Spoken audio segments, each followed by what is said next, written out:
మాసంలో శ్రీకృష్ణుడు వ్రతం ఫలితం పొందాలి అంటే నెయ్యి ఉండవు, నేను నెయ్యి తినను, పాలు తినను, తాగను, మయ్యెట్టేదో మలరెట్టునాం, పెద్దవాళ్ళకి ఎదురు చెప్పం, వాళ్ళని విసికించం.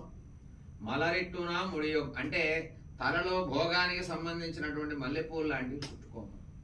మా సుఖ భోగ లాలసాలైనటువంటి కంటికి కాటుక, తలలో పూలు చుట్టుకొనుట, పరిమళాలు ఒంటికి పూసుకొనుట, భోగాన్ని ఇచ్చేటటువంటివి పాల ఉత్పత్తులు, పాలు, పెరుగు, నెయ్యి ఇలాంటివి మేము తింటే మా శరీరం బాగా గంభీరంగా కనబడుతుంది.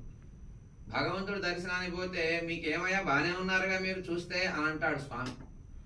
అంటే మీవన్నీ తినకుండా ఉంటే శరీరం తగ్గిందనుకోండి, దైవ దర్శనానికి పోయినప్పుడు స్వామి అడుగుతారు, ఏమండి ఇలా అయిపోయారు, ఏమన్నా బాగాలేదా అంటే అప్పుడు మన బాధ ఆయనకి చెప్పవచ్చు అనేటటువంటి సిద్ధాంతంలో ఆమె కలియుగ ప్రారంభంలోని ఈ మాట చెప్పింది.